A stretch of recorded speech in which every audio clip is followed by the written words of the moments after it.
welcome back to our lecture video today. So the topic of today is the effect of capacitor on our transistor circuit. We will go through coupling capacitor. We will skip load capacitor, but then we will discuss like what happens if you do both coupling and load. But then we will focus a little bit more on the bypass capacitor effect. So let's get to this. Today is to see how the capacitor has an effect on our transistor amplifier circuit. So after this lecture today, you will understand the benefit of using Bode plot.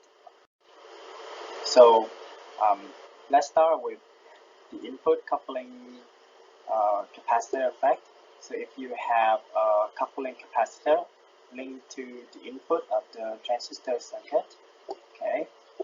So I give the original circuit here, and of course you can derive an equivalent small signal circuit. So assume you do all of your due diligence trying to derive the expression for your gain transfer function. Your voltage gain transfer function. So you come up with this equation with tau equal this is the time constant. Then you can replace S with a frequency domain. You plug everything back in, okay. Then you can have the corner frequency equal to 1/2 pi tau. Then you can express your corner frequency in these terms, okay.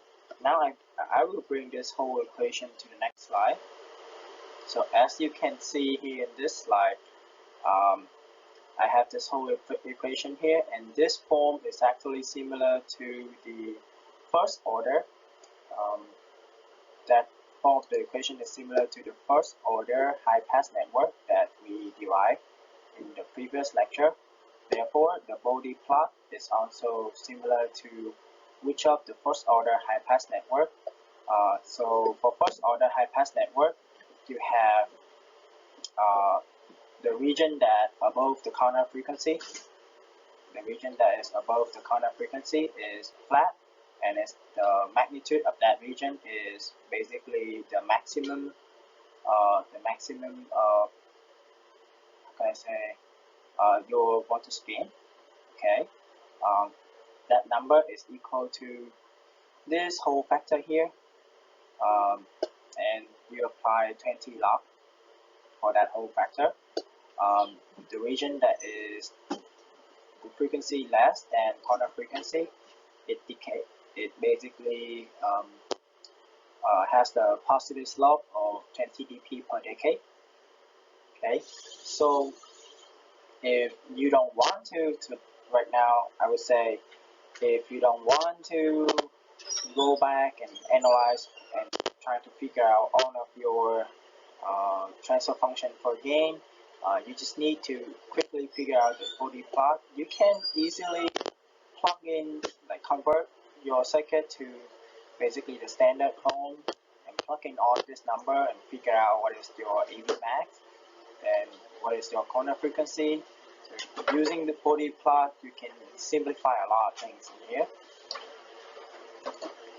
So I'm gonna skip ahead here a little bit. If you add a coupling capacitor, the effect will give you a high pass amplifier circuit.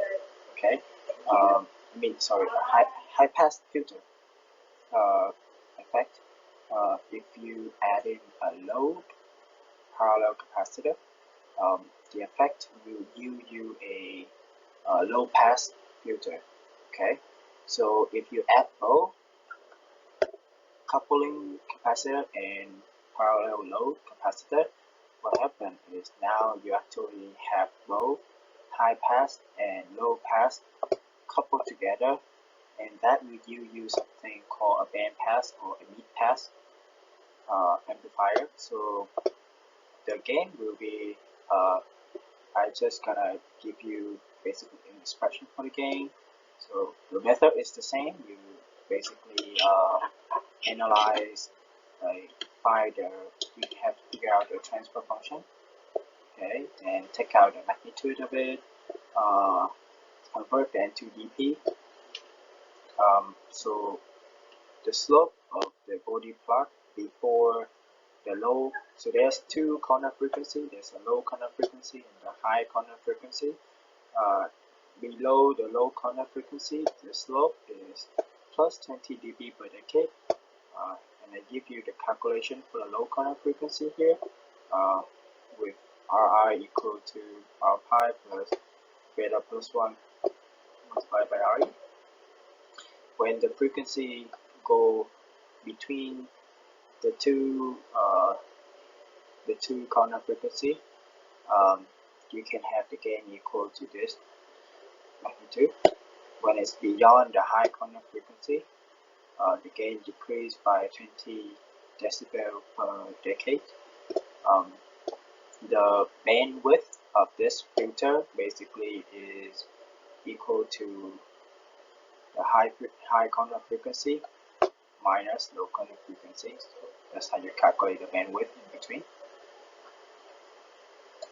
Let's get to another topic of discussion today, which is the bypass capacitor effect. So in BJT amplifier, as well as the FET or FET discrete amplifier, the emitter capacitor is often included, so that the emitter resistor can be used to stabilize the Q point without sacrificing small signal gains. So in here you see capacitor is connected parallelly to the resistor, the emitter resistor. So when the transistor is in high frequency, this capacitor will be short circuit to take out this the effect from this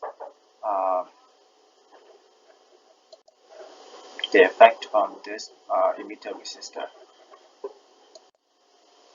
We are discussing regarding BJT for now, but for the case of FET discrete amplifier or MOSFET, the capacitor is used to bypass the source resistor, but the effect is very much the same.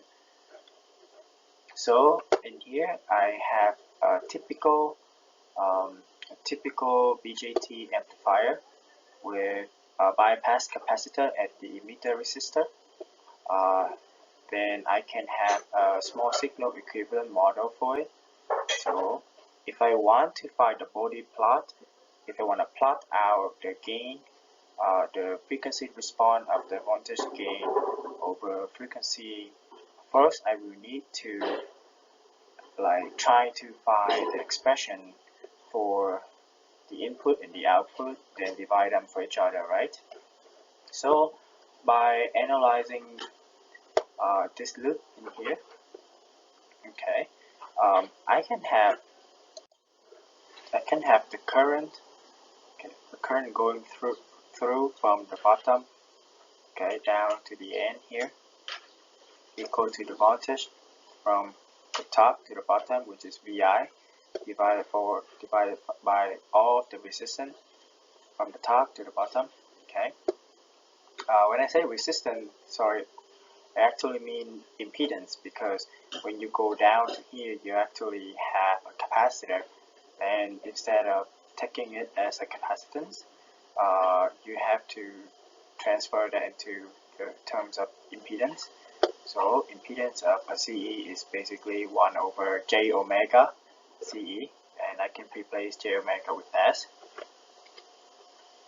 So if I have the expression for current, and also if I look in here, I can see that the current across this resistor is IB, okay. Then I know the voltage across this resistor is V pi. This resistor value is R pi. Therefore, I can just use Ohm's law to relate these three parameters IB, V pi, and R pi. So I can do that with Ohm's law. Then I can express IB in terms of V pi. So I will go ahead and replace IB with V pi over R pi. Next step, I want to express this whole equation in terms of our input. Then we just have to figure out the output, then we can divide the output for the input. When we try to figure out the output, we want to read, since everything here is in terms of impedance, right? So if we can relate the output to V pi, then we can effectively cancel out V pi once we divide output for input. So if we look at this loop in here, we can see that we can likewise use Ohm's law. We know that the current going through this resistor is GMV pi, okay, and the voltage across this resistor is our output voltage VO, and we have the resistor value, so we can just use Ohm's law to relate them. So we have VO equal minus GMV pi RC. So now divide this for this, you will have the voltage gain transfer function to be this whole group here. So next, okay, I'm gonna cheat a little bit. If you expand this term and you do some magical arrangement again, you can have this term here. Okay, it's still pretty ugly, but what I want you to notice is now this first term is free of s, right? There's no s. Our transfer function is s dependent. There's no s in here, so technically this whole thing is a constant. This is, we have one s here, 1 plus s multiplied for some constant here. We have another 1 plus s multiplied for some constant here. So let's group this constant, CE, RECE, and group this whole constant. Okay, so first I will have the first constant, I will call that tau A, and that would be our first what's that called, time constant. The second constant is tau B, it's the second time constant. Then I would name this whole thing excluding the minus signs to be G. That's why I put minus G in here. So I can rewrite my transfer function in a nicer format. Okay, I have minus G multiplied by 1 plus S tau A over 1 plus S tau B. So since I have given you the transfer function in the S domain, I can always convert it back to the frequency domain by replacing S equal J omega, then replace omega with the frequency, regular frequency F.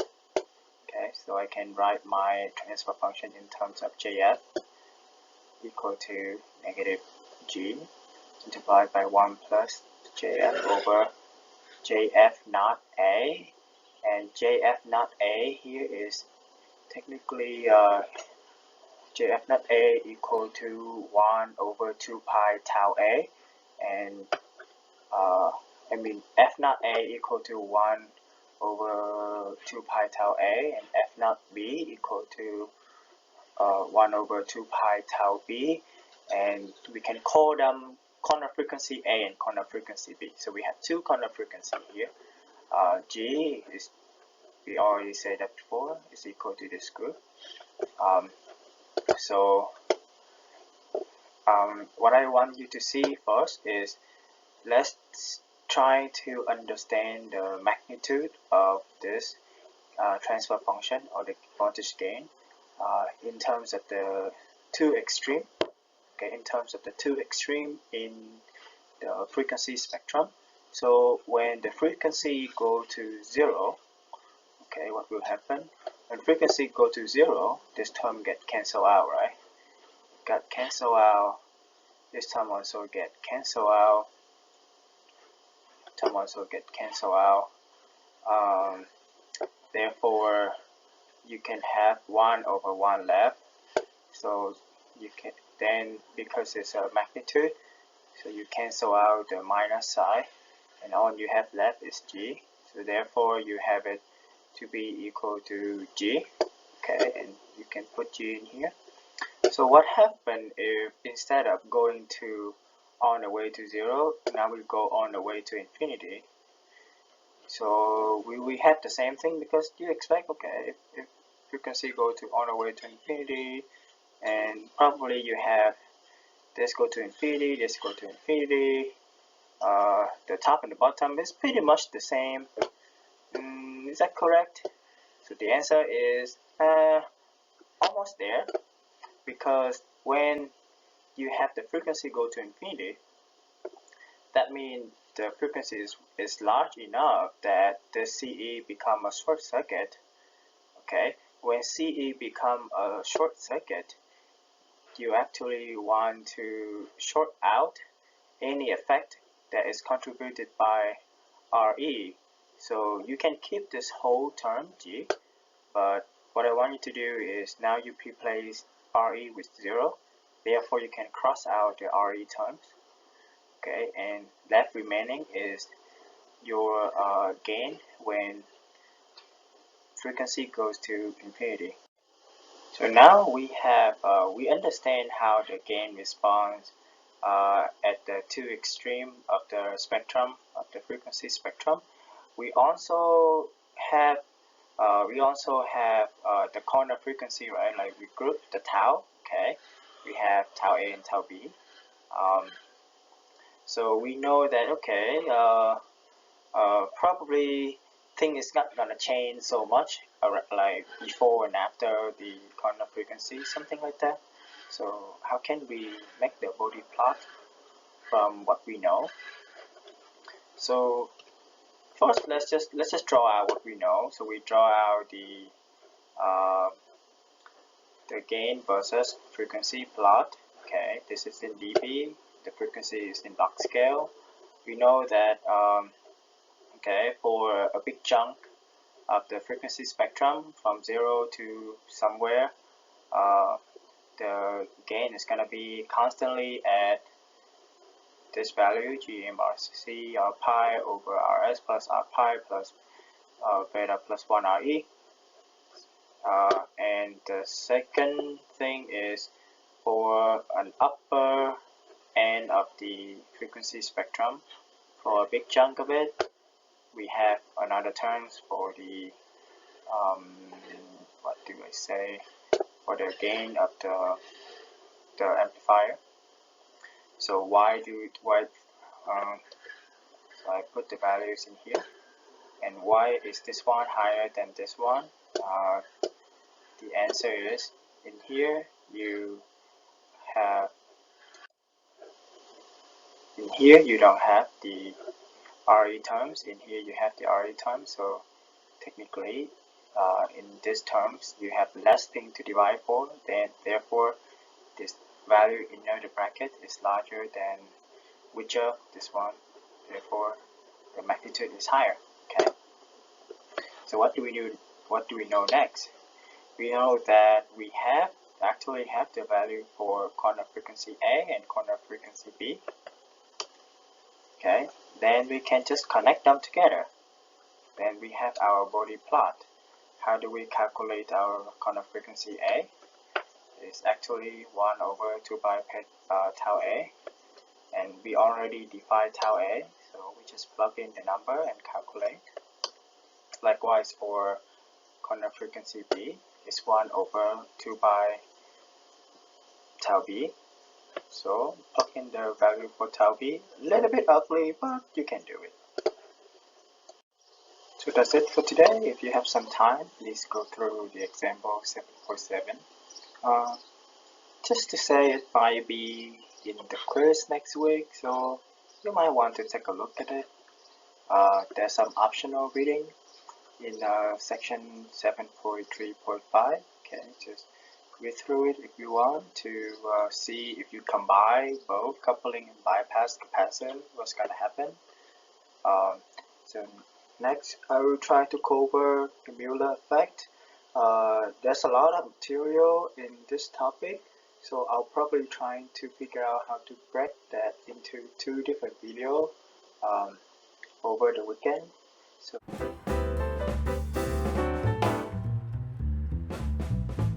the end of our lecture today. I hope you guys all learned something new, and I will see you guys next time. Bye.